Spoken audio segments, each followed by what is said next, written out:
Assalamualaikum warahmatullahi wabarakatuh. Salam podcast Kuda Hitam. Sama saya Mohen Kurniawan. Pada kesempatan ini saya mendapat pertanyaan mengenai krisis ya. Apakah saya pernah mengalami dan menghandle krisis di suatu perusahaan?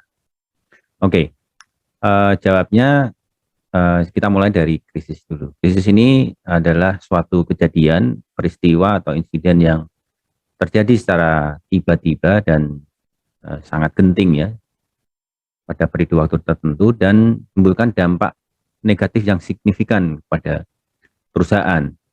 Bisa berupa kerugian, kehilangan jiwa personel, kerugian finansial yang besar, atau rusaknya fasilitas perusahaan yang juga skalanya luas, atau juga turunnya reputasi atau nama baik perusahaan secara drastis ya. Ujungnya apa? Ujungnya adalah bisa jadi perusahaan itu menjadi bangkrut, tidak bisa beroperasi, atau kalau proyek mungkin rencana proyeknya tidak bisa berjalan sebagaimana yang diharapkan. Dengan kriteria itu saya mengatakan ya saya pernah mengalami dan menangani krisis di suatu perusahaan. Tapi pada kesempatan ini saya tidak akan menjelaskan lebih detail. Saya akan memberikan tips dengan 2 case plus 1 tentang persiapan krisis. Ya, kasus yang pertama adalah mengenai serangan stakeholder tertentu secara masif via media, dan media makin banyak yang menayangkannya, baik media konvensional maupun media sosial, dan ini berakibat perusahaan yang diserang atau institusi yang diserang itu reputasinya menjadi turun dengan drastis.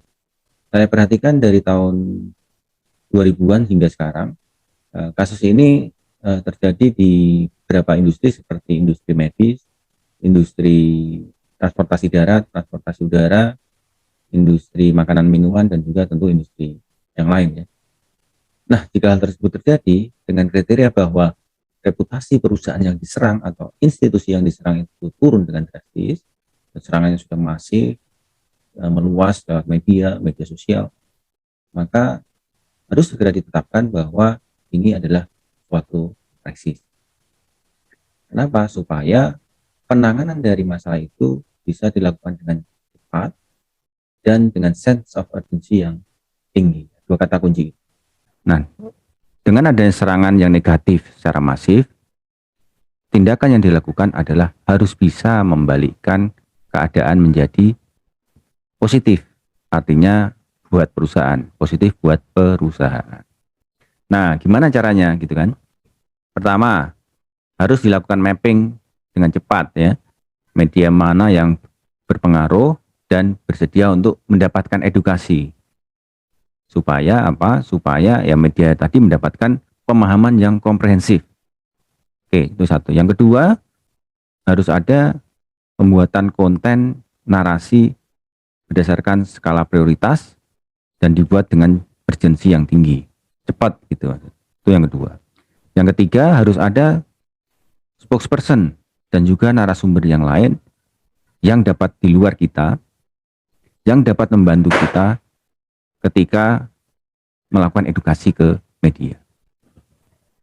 Keempat, stakeholder lain selain media juga harus dipetakan dan dilakukan edukasi yang sama supaya lebih meyakinkan mereka tentang kondisi perusahaan yang sebenarnya. Nah, yang kelima, gunakan media sosial institusi atau perusahaan dengan efektif. Artinya apa? Artinya harus satu suara dengan menggunakan konten yang sudah disiapkan untuk seluruh platform. Tidak boleh beda. Karena kalau beda akan menimbulkan masalah baru, krisisnya malah menjadi panjang. Nah, dengan persiapan yang tadi saya sebut, itu kemudian bisa dilakukan campaign kepada media-media yang sudah kita map dan bersedia mendapatkan edukasi secara lebih baik. Dalam jangka waktu tertentu secara berseri, dengan edukasi media-media tersebut diharapkan dapat memahami situasi perusahaan atau proyek dengan lebih komprehensif. Dan biasanya sih bisa gitu ya. Dengan demikian harapan lagi setelah itu adalah publik juga bisa memahami situasi proyek dan atau perusahaan secara komprehensif sebagaimana media memahami perusahaan atau proyek kita. Harapan pertama tadi adalah pemberitaan menjadi positif, hijau gitu buat perusahaan, jadi itu bagus. Yang kedua, hubungan dengan media menjadi jauh lebih kondusif, lebih bagus, dan lebih erat. Sehingga memunculkan rasa empati dan juga rasa trust bahwa informasi yang kita berikan adalah yang sebenar-benarnya. Karena apa? Karena kita adalah sumber yang pertama, yang paling valid dibandingkan dengan sumber yang dimiliki oleh pihak yang menyerang kita. Tentunya mereka tidak mendapatkan sumber yang nomor satu kan. Nah itu, hal ini bisa dipakai juga untuk stakeholder yang lain, sehingga mereka jauh lebih yakin dengan situasi perusahaan.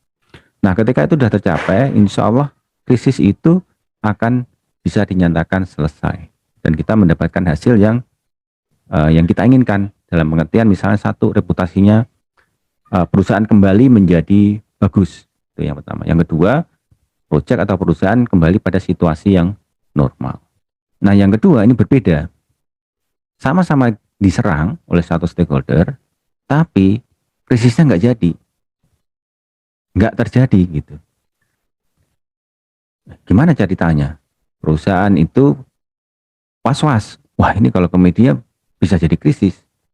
Ternyata media nggak menaikkan hal tersebut. Nggak jadi krisis. Hanya menjadi semacam kejadian aja di suatu lokasi, tapi tidak menyebar menjadi isu yang lebih luas karena tidak dimuat oleh media. Loh kok bisa? Dan pertanyaan begitu. Nah inilah kunci dari strategi komunikasi yang harus dilakukan kepada semua stakeholder yang telah dipetakan oleh perusahaan tersebut. Nah strategi komunikasinya itu apa? Strategi komunikasinya itu adalah sebetulnya tujuan akhirnya adalah memperoleh social license bagi perusahaan dari stakeholder atau dari masyarakat supaya perusahaan itu beroperasi dengan lancar gitu kan, atau project, kalau ada project tentunya projectnya beroperasi dengan lancar. Nah tentunya tidak hanya engagement saja, artinya engagement kan ngobrol-ngobrol menjalin relasi aja ya. Tidak hanya itu program yang harus dilakukan, tapi juga harus ada program-program yang sesuai dengan kebutuhan mereka, kebutuhan stakeholder ya. Dia, pemerintah, community, tokoh-tokoh agama, itu harus kita observasi dan kita akomodasi sesuai dengan visi misi yang dipunyai oleh perusahaan. Misalnya peningkatan kompetensi di masing-masing stakeholder yang telah dipetakan. Dampaknya apa ya? Dampaknya tentunya mereka akan menjadi jauh lebih profesional dalam mengerjakan tugasnya, tidak lama-lama. Contoh misalnya ketika kita menginginkan izinnya jauh jadi lebih cepat karena mereka memahami prosesnya dalam waktu tertentu, lebih pendek. Itu kan bisa kita lakukan ya. Pemahaman tentang peraturan-peraturan baru itu kan bisa kita bantu juga untuk memahami itu, mengadakan workshop bersama. Kemudian untuk media juga kebutuhan peningkatan kompetensinya supaya menjadi wartawan yang profesional. Nah, yang terakhir inilah yang menjadi penting ternyata ketika kita membantu mereka, membantu stakeholder, terutama misalnya peningkatan kompetensi, itu ternyata membuat mereka menjadi lebih profesional, dan ketika ada serangan-serangan negatif kepada perusahaan, mereka bisa melakukan filter karena yang pertama adalah serangan tersebut merupakan statement politis yang hanya memikirkan kepentingan individu atau juga kelompok, tapi bagi masyarakat luas, hal itu hanya mendatangkan mudarat, tidak ada manfaat. Nah, inilah yang terjadi, sehingga statement negatif dari stakeholder tadi tidak dimuat oleh media. Nah, media memilih event lain untuk diangkat ke media mereka. Itu yang sangat menarik ya, dan bisa dipelajari oleh rekan-rekan semua. Nah, pertanyaan yang ketiga, kok cuma 2 itu aja case-nya? Nah, jawabnya adalah sebetulnya krisis ini memang tidak bisa dihindari oleh semua perusahaan.